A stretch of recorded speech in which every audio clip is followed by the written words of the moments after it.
presentation, and then I'll tell you the ground rules within the presentation in itself. Just by the way, I'm entirely blinded of the screen, so I would not know who is saying what. So Hadi is there to cue me if you guys use the chat feature. Yeah, so guys, there's this small modification in today's, you can say, talk.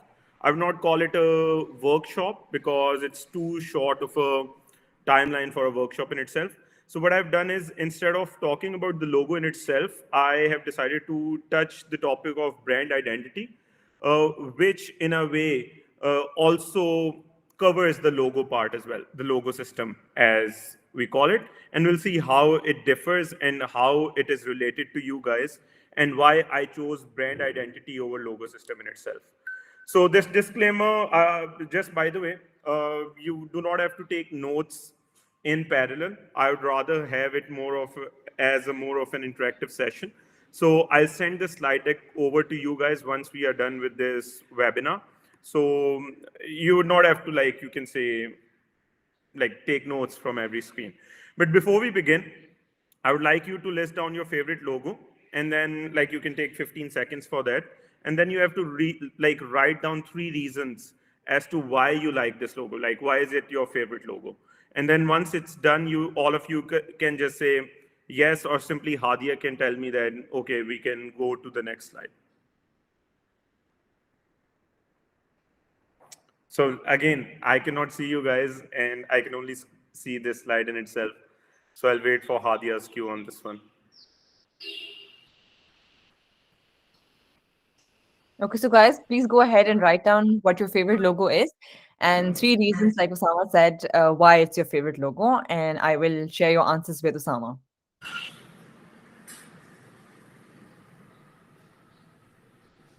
And, like, just by the way, you can even write it down in your notepad if you don't feel like using the chat feature. You just have to have it on you somewhere, because this would come into the second part, that is the analytical part of the conversation of like the webinar, which is the analytical part. So we will touch that later on. You do not have to show this right there and then.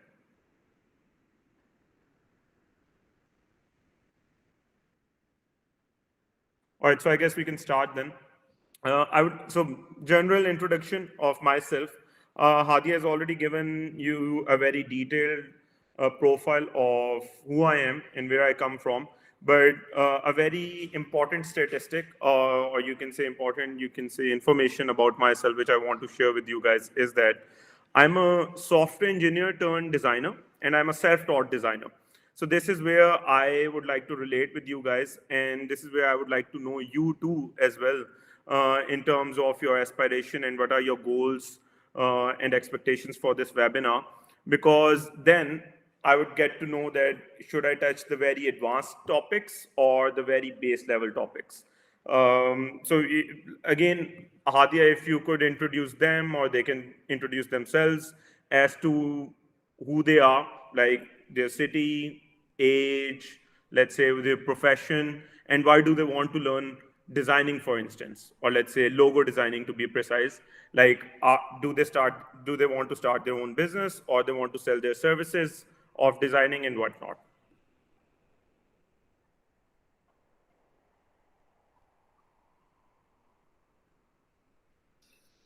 Hadia, should I, by the way, switch to the chat feature if they're using the chat feature, or like would they simply? I'll share the answers with you. I've asked everyone to Perfect. introduce themselves. So Perfect. once I share their answers here, I'll let you know. Done. Done. Done. Done.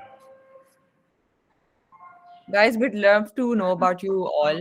Please share your name, your profession, your city. If you want to unmute yourself and share that, that'd be great also. So Adil Farhan says that he's from Karachi.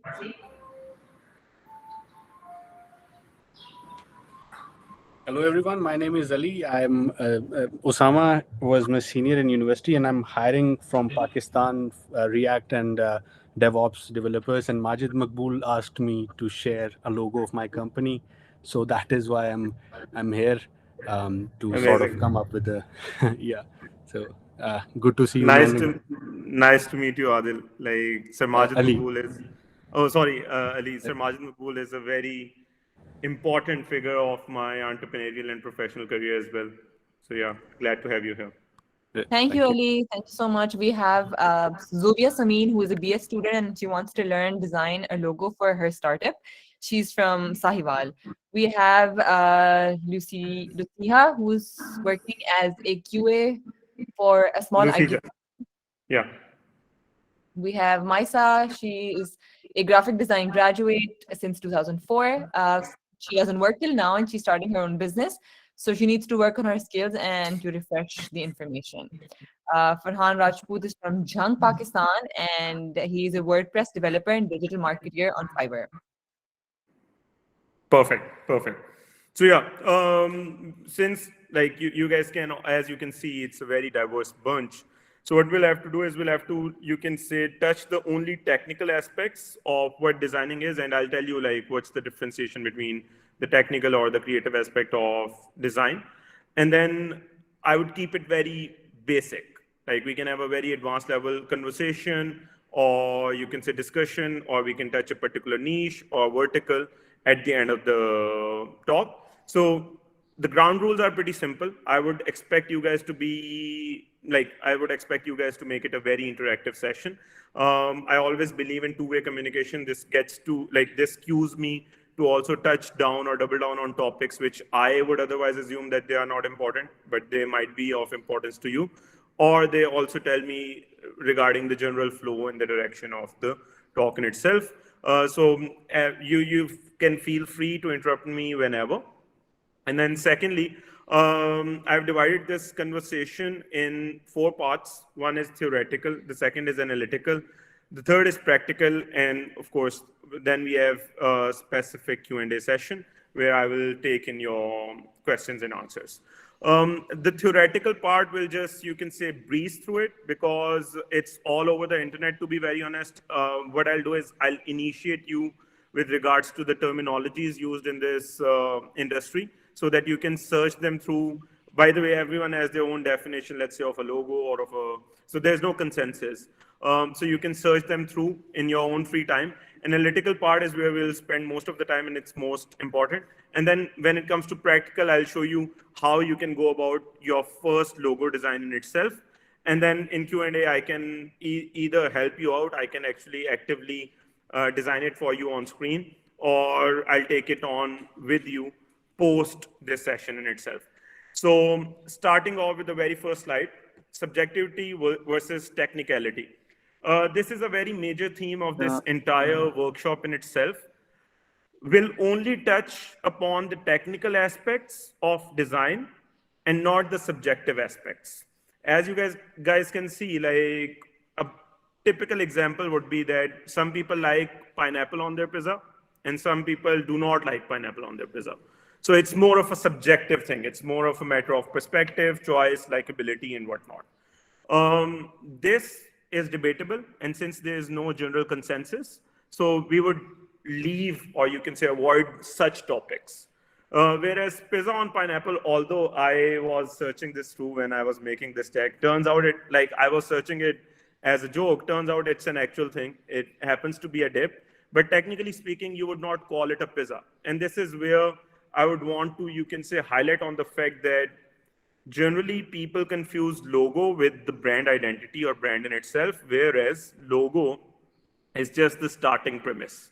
Whereas brand is the sum total of whatever you can perceive, conceive, or associate with regards to a business. A bit more on that. So basically, if we go for the iceberg analogy, logo is just tip of the iceberg, and then it also constitutes the name, tagline, the semiotics, and the semantics, but it is part of the brand identity. And brand identity is whatever you can see coming from the brand in itself. Like it can be its communication, colors, imagery, advertisement, marketing, taglines, and whatnot. Whereas there's this hidden part, the submerged part of a brand in itself, which you do not really see, but you can feel it or you can think it. So They can be key messages, tonality, its positioning, price points, services, vision, mission, values. So for instance, if I were to give you an example, when we talk about this slide in itself, Nike induces a feeling. Like Nike in itself is not, you can say, a logo, but this swoosh is a sum total of the experience you have had with the brand over the years. So there's a clear-cut differentiation between a brand identity, a brand, and logo in itself.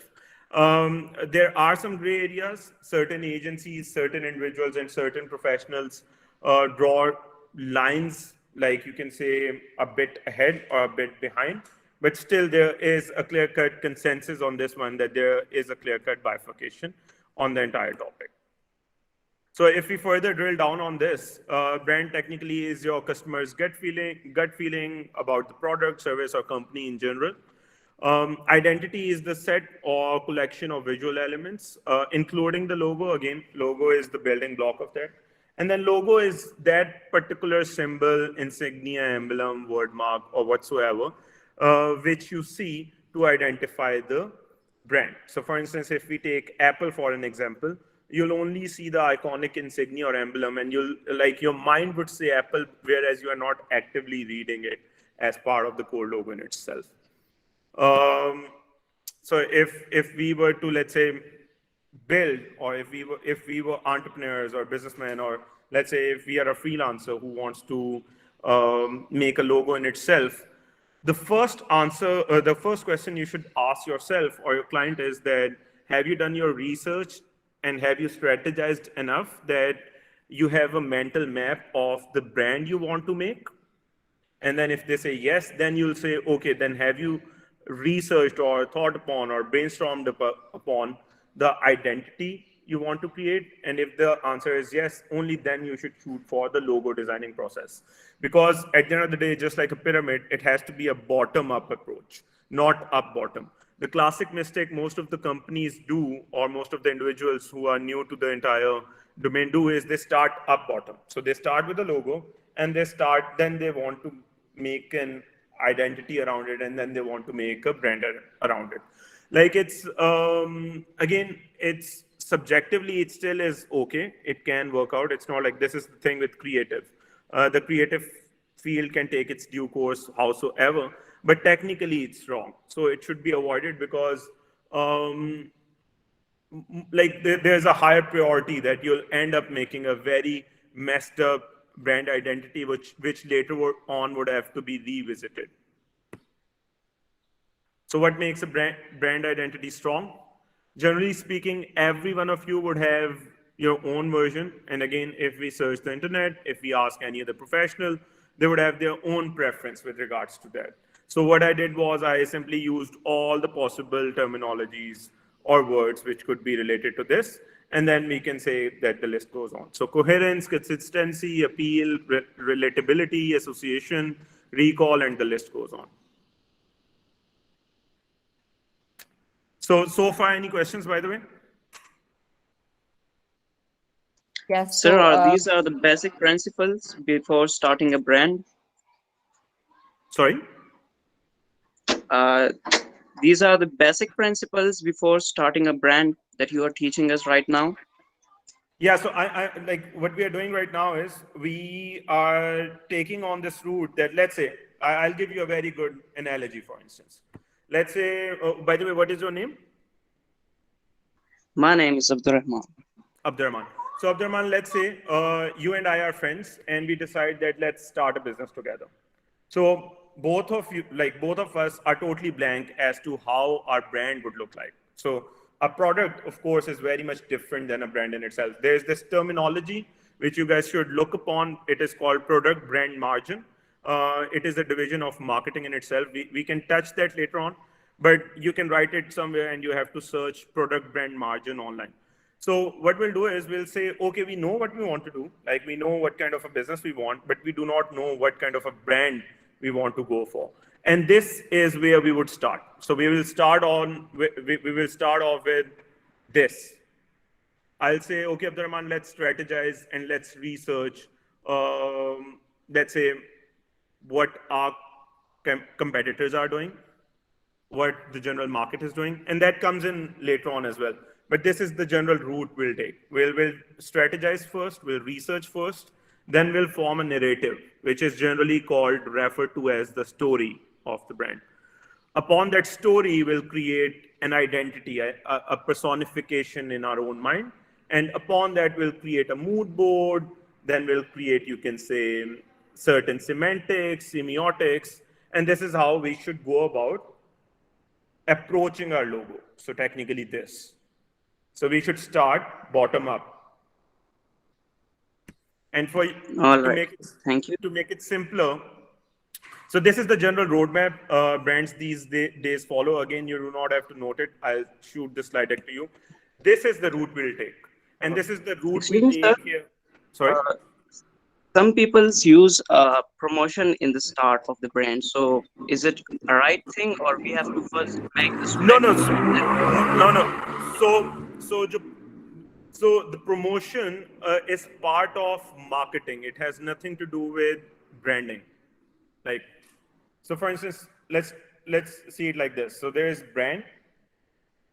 branding bit, like brand identity, brand personification, and whatnot.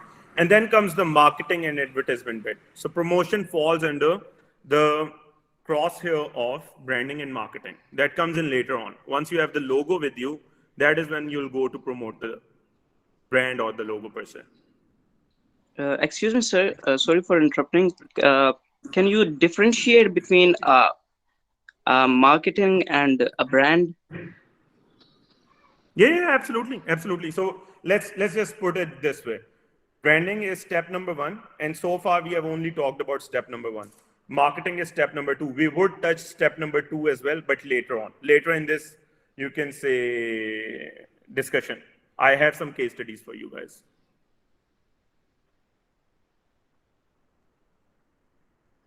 Awesome. Let's Right? move forward.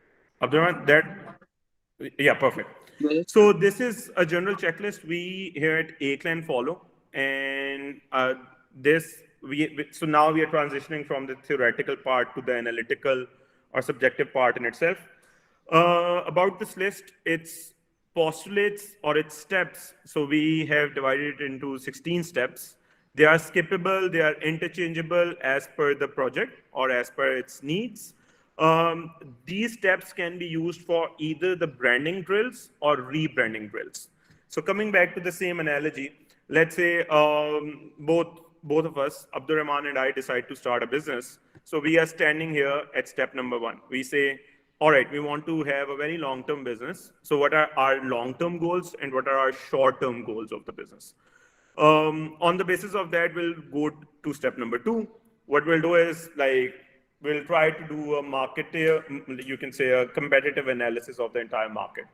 We'll try to see the scope, or we'll try to see the key market trends. I would like you guys to give me an example over here. Let's just, it was part of this drill, but let's just start it from here in itself. Give me one product or one space you want to start a business in. So give me an example. Sir, perfume. Perfume.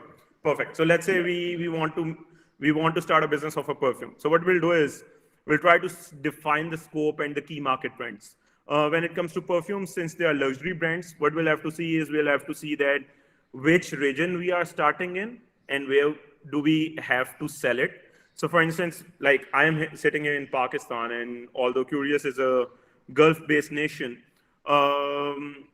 we can easily assume at least that if we are to target the upper middle class or SEC socioeconomic class A, B, or A or B, for that matter, we would have to come in because the Western market is dominant in this, you can say, vertical. We would have to benchmark Western standards or perfumes, for instance, with regards to our business. But let's say if we are coming up with an oud or a non-alcoholic perfume, or you can say an ither, for instance, which is primarily Islamic, then our benchmark would shift. So that is where we go to the niche of the business or the category. And this is where we have to, on step number 3, we have to identify the category leader. and note what they're doing right and what they are doing wrong, and where can we differentiate. So let's say, I don't know like who said perfume, but whoever said perfume, I would like to know which is their favorite perfume brand per se. Sir, what's Sachi? Versace, perfect. So Versace again is a designer brand, and mostly you'll see that the market is dominant by general luxury brands which have different verticals, and they are dominating the market. So we'd say Versace is a good brand. Now, if you see Versace, their logo or their brand in itself is a sum total of different patrons, different iconography, different marks. So, for instance, they have this iconic figure, which is more Greek of the sorts, which also, like at times, becomes a part of the logo. At times, it is used as an emblem on its own. And then there is this word mark element in itself. So their logo type is combination mark. So that is why they can interchange. And then they also have these patrons, which are more like block oriented or modular. So this is where we'll try to define that this is what this brand has done. So we can say, we can easily assume that we should also go for a combination mark. We should also go for the same typeface and whatnot. But before that, what we'll do is we'll try to personify and position our brand. Like we'll have to pick on a line. Like for instance, for me, Versace is more like Greek, let's say, or Roman. We would have to pick up a line, like what kind of angle we are bringing in. Are we bringing in the tropical angle, Mediterranean angle? Is it not related to region? Is it related to a particular, you can say, object or anything else? So for instance, you'll see in most of the brands, they relate to snakes, and you can say other animals like peacock, for instance. So on the basis of that, we'll have to run a brand naming drill. It's a very interesting thing which people do not consider a part of, like core part of brand identity, but it is very important. You have to come up with the name first within the premise of a brand identity. And how a branding name drill is, you can say, executed, that I'll show you later on in the case studies. But point number 6, we have to come up with a name. Once we have the name, once we have the persona, that is when we'll come up with the mood board. By the way, in this checklist, all the technical terminologies, I have bolded them, so their weight is thicker. So these are the terms you would have to search, or you would have to ask me later on in the Q&A that what exactly it is. Once the mood board is done, then step number 8, some people follow it, some agencies, some designers follow it, some don't. Some have developed such a strong skill that they do not need to sketch it out on a notepad anymore. They directly go to any design tool and they vectorize it. This is very important. Instead of using it, like making a logo in a raster design tool, so for instance, Photoshop is a raster design tool, you have to use a vector-based tool. It can be Adobe Illustrator, or it can be any particular variation of Corel. I don't know like if Canva offers this or not, but you have to use a vector tool. On the basis of that, you have to decide upon a typeface. And within that typeface, the kerning, stroke, weight comes in as well. And then you have to put them together in different orientations. You have to finalize a color schema, and this is where you have a logo system. Once the logo system is done, that is when you create mockups. You technically show your client or your team or your business partners that this is what the logo would look like later on. And once that is decided as well, so step number 14 is done as well, that is when you come towards step number 15, that is the brand manual. And once you lock brand manual 2, that is where you'll feel the happiness of either creating something, or you'll just like make money either by selling your services or your brand flourishing as compared to your competition. So there we have our analytical and theoretical parts concluded. Now we'll give most of the part, like we have 30 more minutes to case studies. If you have any questions at this stage, you can ask. Some people use too much detailed logos. So has we have to avoid this, or does it affect our brand? Absolutely. This is a very good question. So the answer to this question is subjective.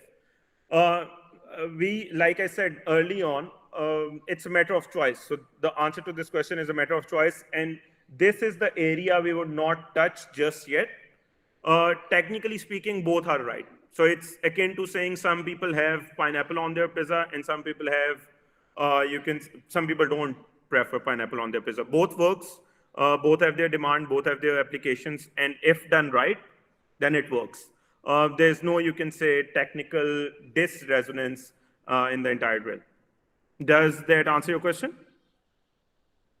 Yes, sir, I got it. Perfect. But now coming to the subjective part, we as A Clan have this design philosophy that if your logo is not simple enough that it can be drawn within 5 seconds on paper, then it's too complex of a logo to have. So that answers your subjective dilemma as well.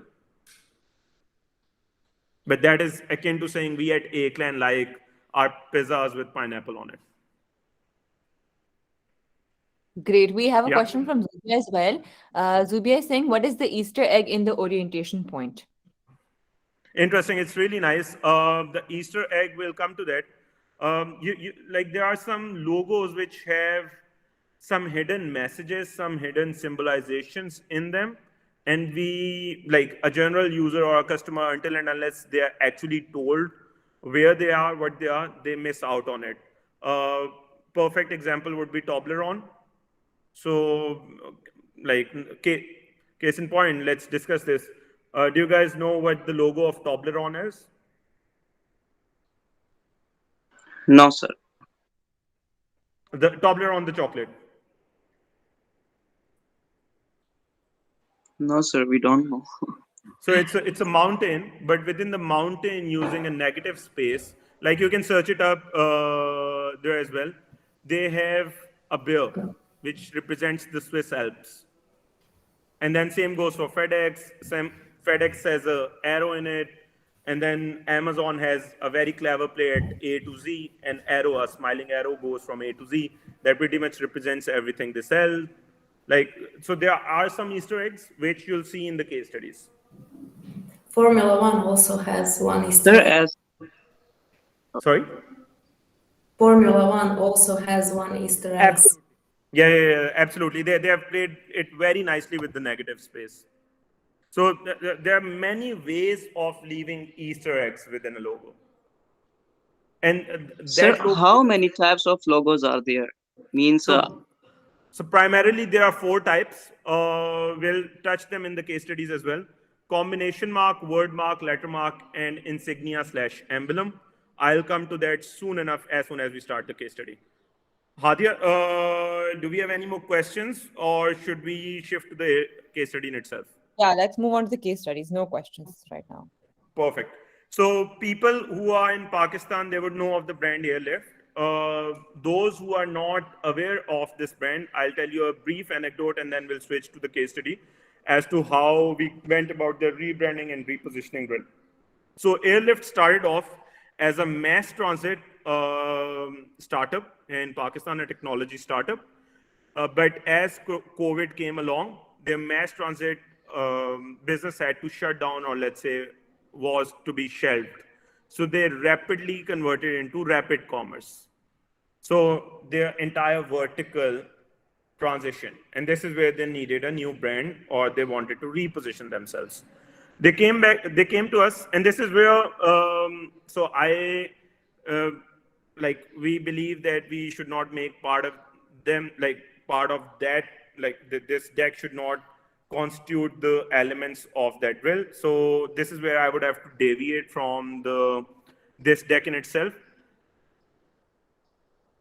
Wait a second. So I'll walk you through the process by showing you how it was done.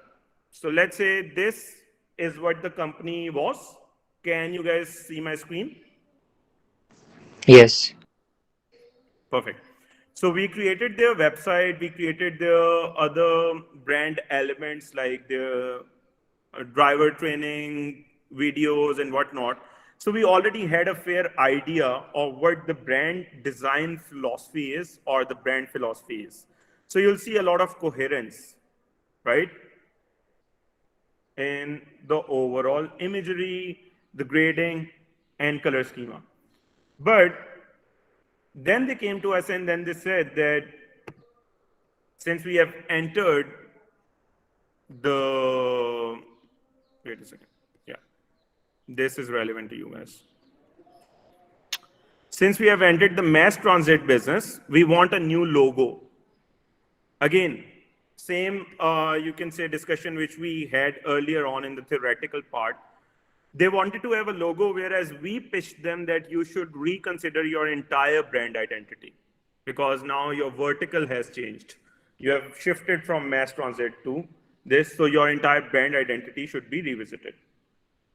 And this is what a typical proposal or pitch deck looks like.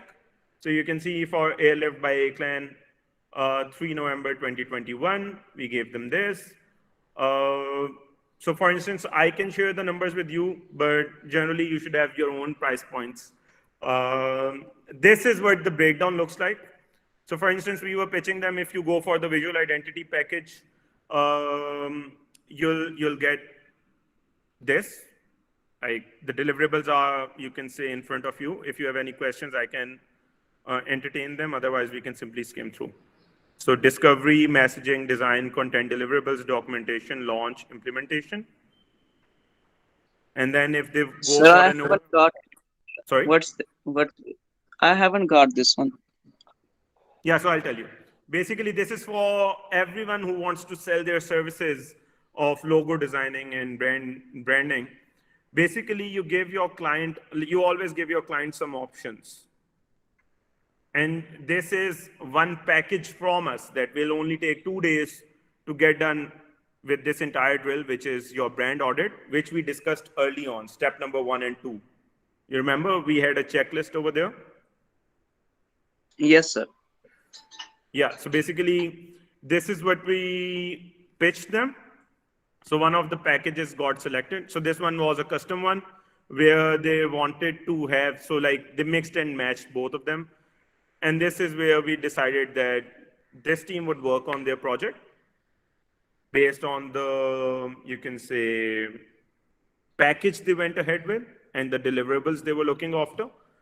And on the basis of this is what we came up with, which is, again, I wish I could show you the detailed process, but then again, some information is privileged and is also sensitive, like company sensitive, so I would simply skip out on that.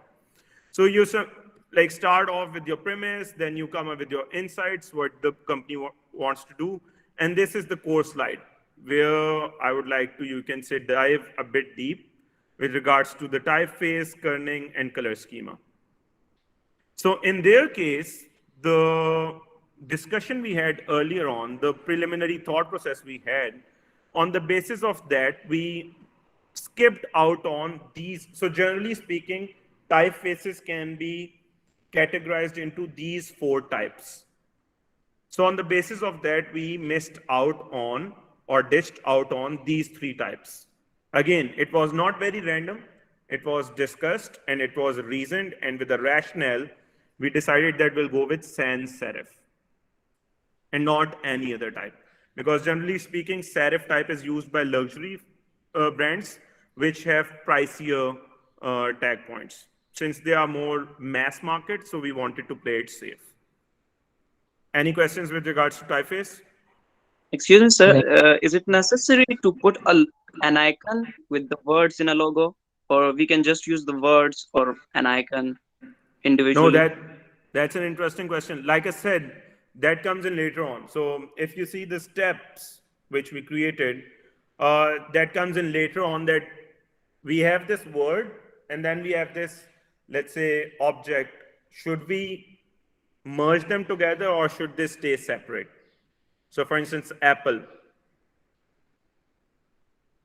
Yes, sir.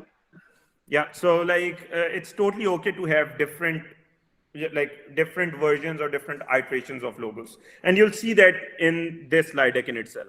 But so far with regards to typeface, any questions? No questions here. No, Perfect. sir. We can move. Then comes the second part.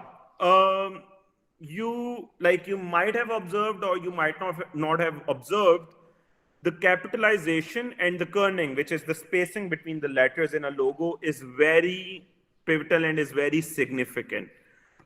We rooted out all caps because it tends to become too aggressive. We rooted out kerning, or let's say spacing, because generally the more luxury or exclusive the brand, the more spacing or kerning they have within their letters. So we decided that you can either go with title case, which is generic, or you can go with small case, which is text-centric. Now, this is very important. Generally speaking, it's like I said, it's more of a subjective thing now. Generally speaking, tech companies prefer to have or opt in to have not tech, but digital companies prefer to have small case logos. That is because generally the domain names always are in small cases. So that is the rationale or reasoning behind that. Then you decide the color schema and the semiotics. Since they were already playing with red, we wanted to play within the same schema, but with a palette now, with a gradient. So there's a differentiation between solid and gradient.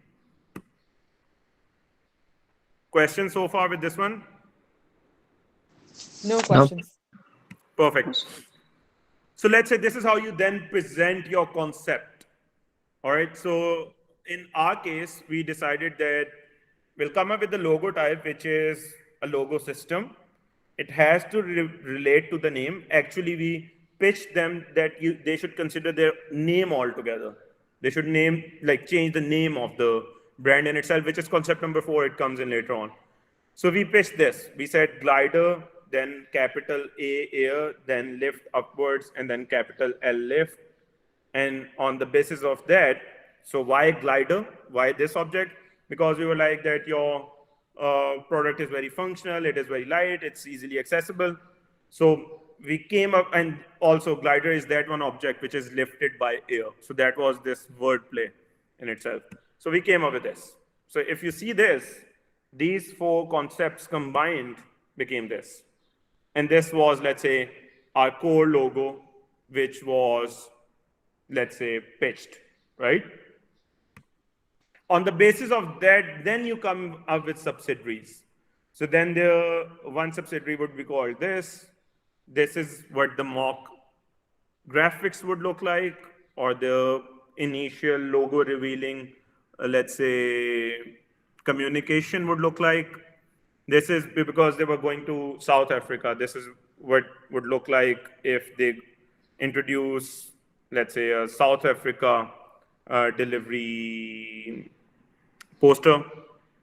If they bring back their mass transit business, this is what it would look like.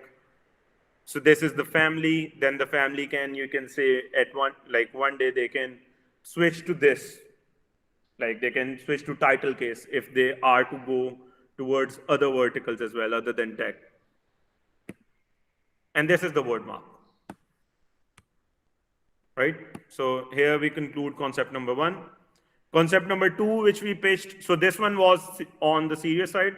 Concept number 2 was playful. We pitched them that we can either come up with, you can say, some types which are squirrel oriented because of sugar glider. Or we said we can go for concept 3, which is denoting happy customer, shopping bag, community, and whatnot. And we can go with this, right? And concept number 4 was you can say, visit the name altogether and make Airlift Orca. So Airlift Transit converts to Orca Go, Orca Fresh so Airlift Express becomes Orca Fresh. And why Orca? Like there's an entire reasoning to that. Like why the killer whale? It's because of this. So this is what a logo pitch looks like, which this was, you can say that this was approved as a pitch. This went on as well and it competed too, but like they're still in that phase where they are considering as to how to go about it because of like they are a huge brand. If I remember correctly, they are almost a unicorn from Pakistan in itself. So in their case, they have to think it out from every possible direction before rebranding. The case study number 2 is much more simpler as the name suggests. And this is one brand which is very close to our heart, and we really like working on it. And now, by the way, since in the best interest of time, I'll simply power through with this one. In this case, we also gave the name. And how it turned out, it was like this. So it started off with this. Some amazing folks, amazing entrepreneurs, some friends of ours came to us and said that we want to sell livestock for Eid online. And this is what the drill, like step number one, looks like. We studied their market. We researched online what other businesses are doing. This is what other businesses were doing, like very typical, very boring, old age websites. But it was also because of the fact that generally people, with regards to religion-based design, they do not explore many design options or play around, because for them it becomes a very thin line to tread. But we pitch them that we can come up with a better schema and a better brand, and we can come up with a very playful brand. And this is where you have to decide who you are shooting for. So once you have shortlisted all your competition, at this stage, there was no name. So you can see these were the names we were going for, right? And why this? It is an interesting, you can say, story in itself.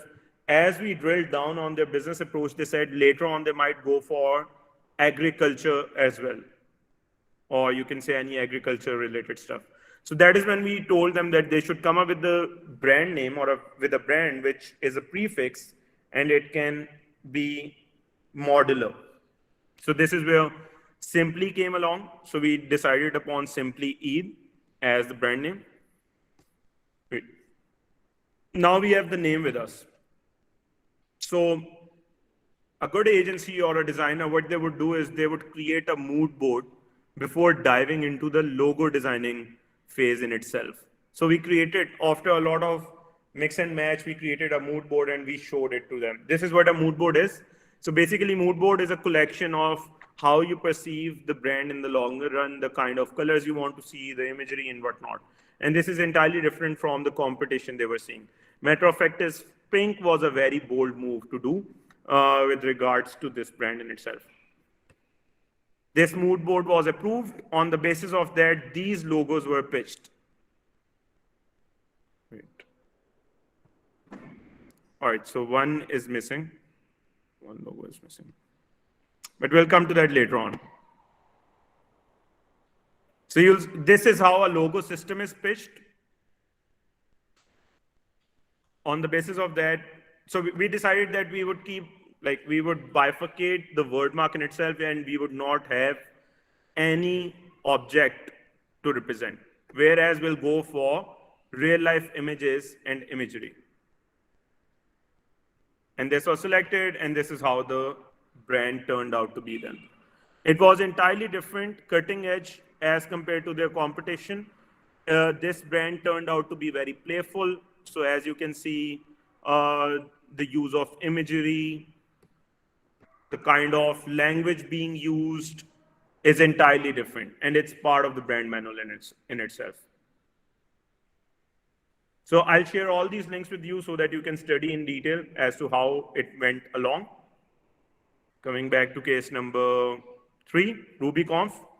This I would skim through because, again, this is very extensive too. So a company, Sendoso, in the US, they came to us and they said they want to make a community for Ruby on Rails. And this is how you understand the brand. Again, you'll see same steps being followed everywhere. So you understand the brand, who it wants to target, who it wants to talk to. You make the build-up, you create the mood board. They were going for a sci-fi dystopian. So as you can see, this mood board reflects sci-fi dystopian. On the basis of that, we decided that our logo or concept would be a logo system. So for instance, from ROR, we created our own language, our own symbolization. This one was done on Sketchbook and later on vectorized. On the basis of that, this logo and this brand was conceived. You can see it has its own patterns, it has its own color schema, typeface, mock visuals, because it is supposed to be a community and a summit. So you have to showcase native applications. Again, you can see their website as well. It reflects the same. Then case study number 4. It's a typical FMCG brand, ALO. In this case, a brand came to us and they said they want to come up with a juice brand. So you first tread the market, you personify it, you position it. On the basis of that, we recommended them some names. Every name had a rationale behind it and also an angle as to how it will play along. It had a persona, it has a positioning, it has visuals attached to it, target market, and whatnot. On the basis of that, then we decided to explore the logo-based systems. And in this case, it's very important to note that since they were a juice brand, whenever you are pitching your logo, make sure that you also give them a feel of what the application or what the end product would look like. So just don't just show them the logo, show them the application. So this was approved. Again, you'll see sans serif versus serif, and this is how the brand turned out to be. Very quirky, very funny. So you'll see the catalog, the communication across the internet. You'll see it's interesting. Then we have Dream3, an education consultancy. They are a service-oriented startup. This is what a brand manual looks like. So you introduce the brand first, then you introduce the primary logo, then you introduce the logo variations. This is what a logo system is. Typefaces, brand colors, how the brand graphics would play along, how they can be curated. Easy Fresh, an interesting agri-tech.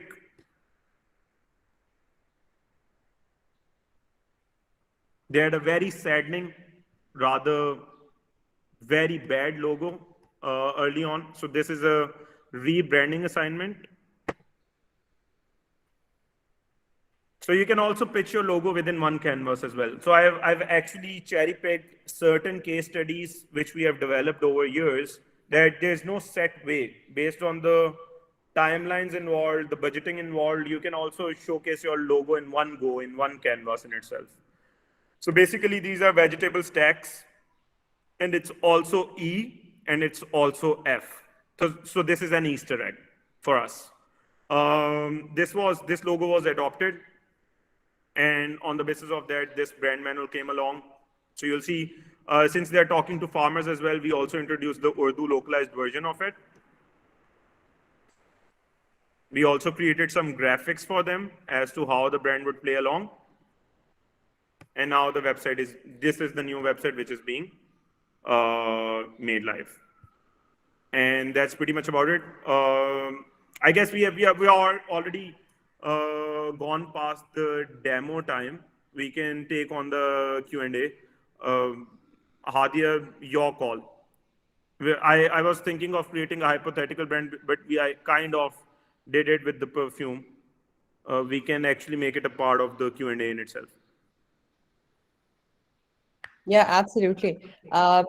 Zubia just asked a question. She's saying that you presented the logo by creating a complete page. Is it how we should do this while presenting any logo? So are you referring to the website? Because website is the second part. Like once the logo was approved, we created the website. Website has nothing to do with the brand identity. But yes, if the client, let's say if the client you're going after is humongous, they have a lot of budget, then it's actually good to showcase them the entire possible suite of logo applications. But if you could specify which logo are you referring to, I'll open that as well on the screen then.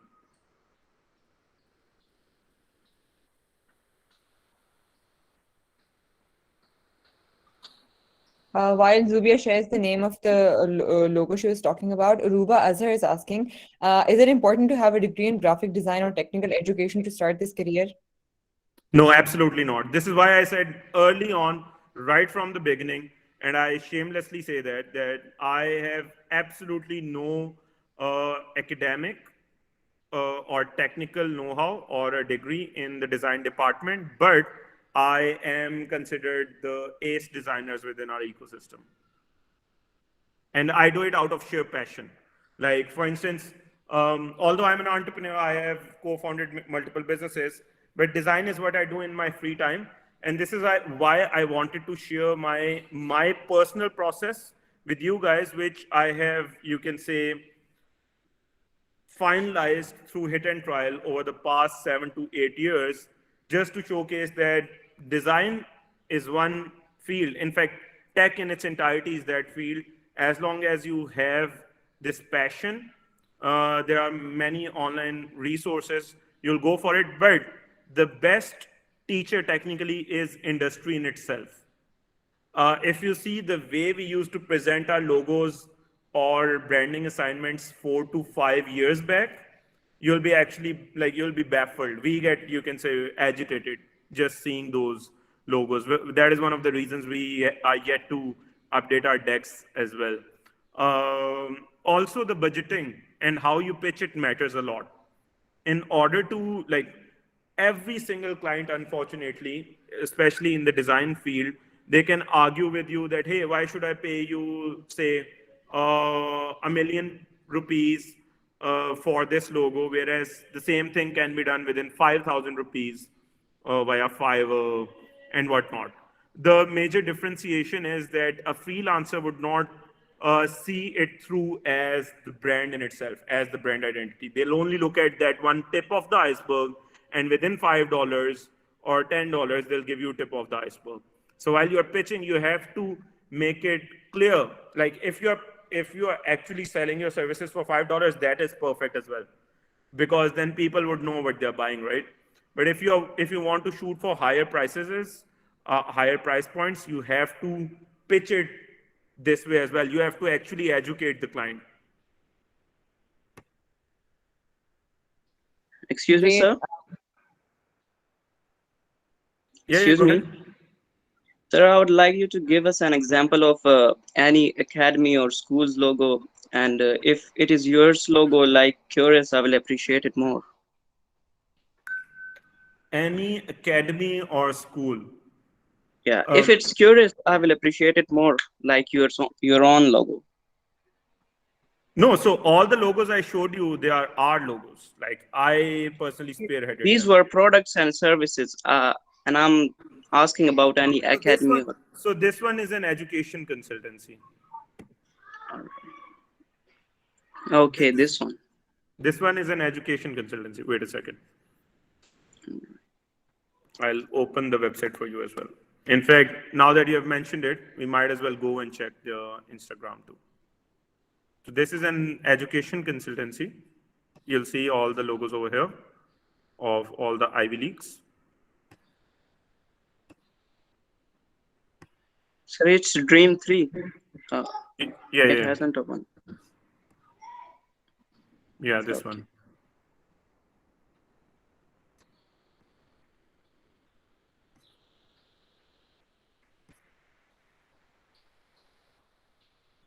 Yeah, any more questions?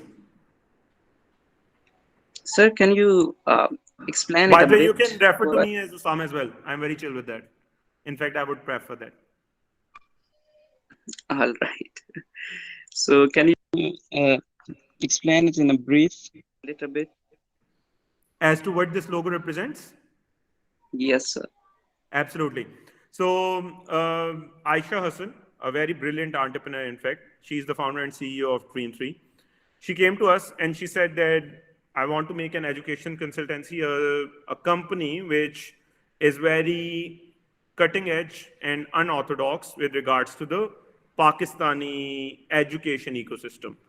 And this is what we came up with. Dream 3 Consulting is a social enterprise that strives to positively impact the course of an individual's evolution by inspiring curiosity, critical thinking, and confidence. This represents these three C's. And basically, the name came from her. So the dream bit and the 3 bit. We took on an angle that we would represent it via a bird, and she decided upon a hummingbird. So this is where this symbol came along. Sama, how What did you you come up with the bird? Why would so you think of a bird? Perfect. So we didn't. In this case, the client recommended that can we do something with the bird? The reason being, since they came up to us with Dream 3, we were pitching them, we have to represent dreams. Either we have to represent sky, we have to represent, so we have to represent height, elevation technically. You are elevating Okay. a student or a child. Since we gave them the idea of a sky, they said, okay, if we are going for a sky, why not a bird? Because a bird can literally go from ground up to the sky. And this is where we, you can say, double down on the sky element and the, you can say, bird element. So you can see, in fact, it's a very interesting question. You'll see in the graphics and in the entire schema, sky is a recurring theme. Yeah. So the way the graphics are being, you can say, represented. Why? Because the logo is a bird, technically. And interesting bit is that, so all right, I'll dissect this down for you. Since they are going for Ivy League colleges only, or you can say top of the line colleges across the globe, they are a bit expensive and exclusive of a consultancy. Not everyone is able to get inducted or admitted to Dream 3 in itself. So that is when we decided that we'll come up with a luxury fund and we'll also leave some spaces in between. Right. So that it Excuse me, sir. Sorry, yeah, go ahead. Why they have put it this three behind dream? What does this three represents? The 3 represents curiosity, critical thinking, and confidence. All right. Thank you. Check this out here.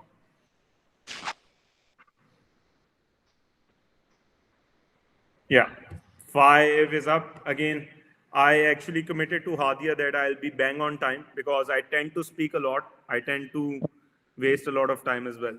So Yeah. now it's Hadia's call. I don't mind going further with